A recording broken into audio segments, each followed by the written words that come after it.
So the New Zealand Native Birds colouring book now comes with the option of a set of 12 colour pencils or 6 colour pencils. And I just want to do a little demonstration for you today of what you could, how you could use the colouring book and colouring pencils. And yeah, a little bit about these pencils. Mondeluz, they're an aquarelle colour pencil, so they're water soluble, and I just find they're really beautiful and soft, and they blend well together, and they're not too expensive, so it's a good kind of middle ground. I mean, you can definitely get really fancy pencils like Prismacolor or different brands, but these are a good kind of middle of the road pencil. So I'm just going to do a bit of a demonstration. We'll use the larger pack today just because it has some more colours in it. So as you can see, we've just got a nice range of kind of colours. We've got some earthy colours, and I'm going to do a bit of drawing on the kiriru. So I think what we'll do is we'll start off with a couple of greens. Now it's totally up to you how you want to do this. You definitely don't have to do realistic colours. You can make it up as you go along. Yeah. Up to you. So what I'm going to do, I'm just going to colour in some of these patterns here. So start off with my lighter green. And what I like to do is, as the lines kind of get skinnier and into a little section like that, I like to just make it a little bit darker on the inside. And I'm just going to do some alternate colours here.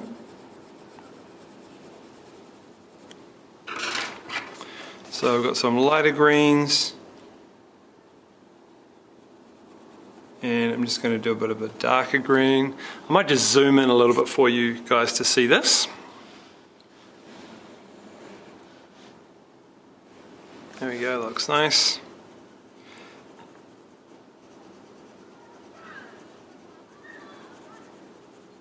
So the paper in this colouring book is selected to have a little bit of tooth.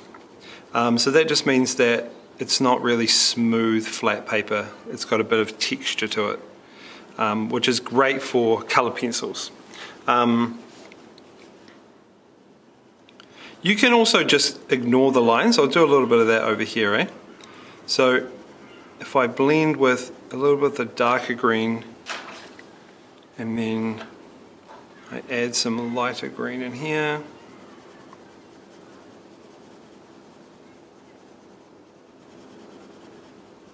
You can still see the lines popping through.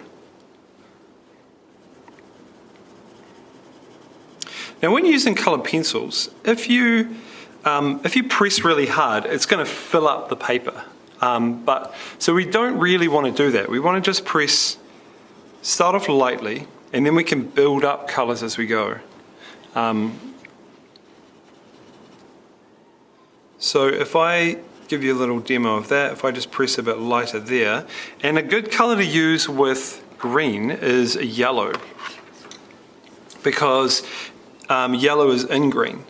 And if you see what happens here with the green, it really makes it pop, gives us a beautiful bright kind of lime green. That looks cool. So I could work my way around just adding in different colours. I'm sure if you've done colouring books before, you've kind of figured out how to do it. But the thing I like about this is there's no kind of right or wrong way to do it. It's already a little bit of an abstract image with all these lines and patterns.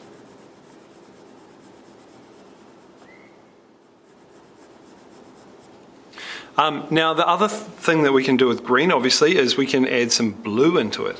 So, because green is made with blue and yellow, if we just put down a little base of green in there, and then I grab some blue,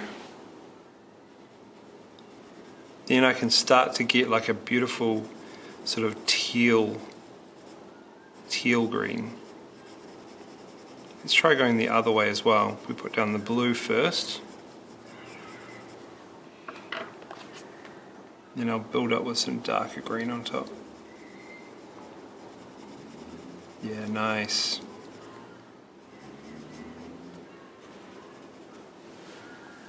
Yeah, that's starting to look good. So you can kind of create, you know, some little parts like there where it's a bit darker coming in, and then maybe I'll have some lighter areas coming out here. If I just stick to my green, blue, yellow kind of range,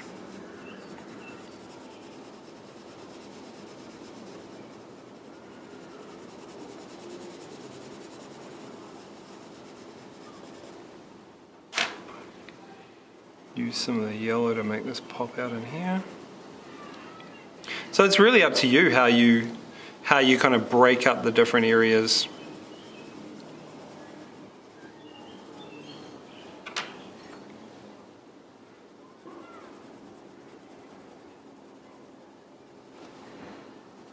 Yeah, cool.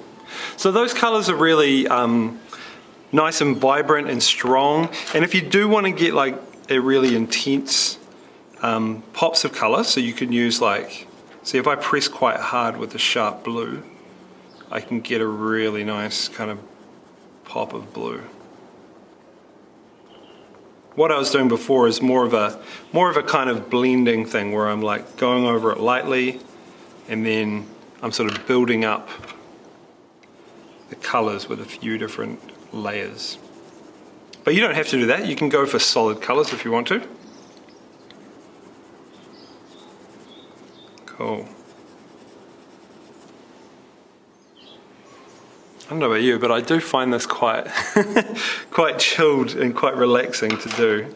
I mean, that's probably why people do coloring books, right?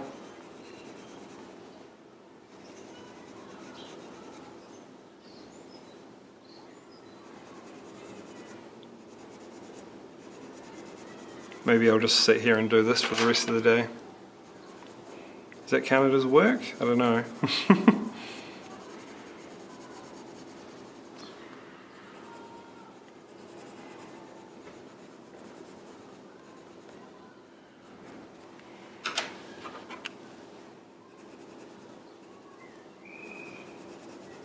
Yeah, cool. All right. Now the great thing about these pencils is they are aquarelle pencils, which means that we can now, if I zoom out a little bit, we can grab some water, and I'm just going to use a little synthetic point brush like this one here, and I'm just going to dip my brush in the water. Got a little bit of a water jar going on here, and then if I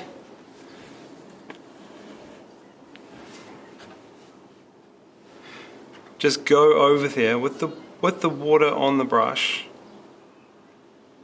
I can just pick it up and it starts to blend that into paint. So if I just show you on the side over here what I've got, you can see I've got like a little bit of pigment on my brush.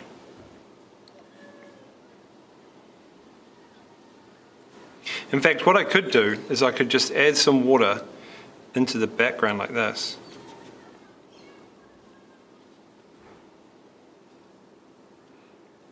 Pick up some of the color and just add it into the background.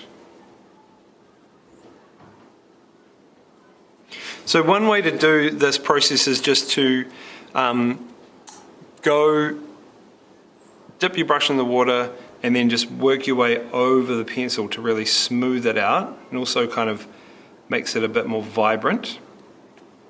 But another way to do it is actually to wet the paper. So if I show you over here with that, you can wet the paper, not too much, you don't want to soak it, you just want to have a little bit of water on there. And then come back to my pencil and draw back into the wet paper. And what you'll see is it actually turns to paint as you're drawing.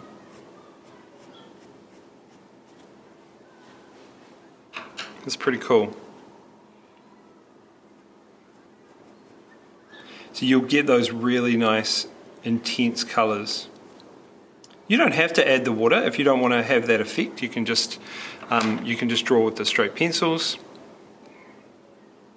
And then if I go back over top, I can blend those colors out a bit more. Now this paper isn't actually watercolor paper, so it's not going to hold it, hold the water super well. It's actually going through a little bit on the other side when I draw on the wet paper. But that's okay. It's fine if you just use a little bit of water. But if you're worried about it, you could just stick to using dry pencils. Cool, guys. So that's a little demonstration for you there. Now, if you are using the full set of 12, then you're going to have this range. There we go. Now, if you're going to be using the set of 6, then you're going to have a more basic set. You're going to have the primary colors plus green, brown, and black. Alrighty, guys, I hope that was helpful, and yeah, enjoy doing some coloring.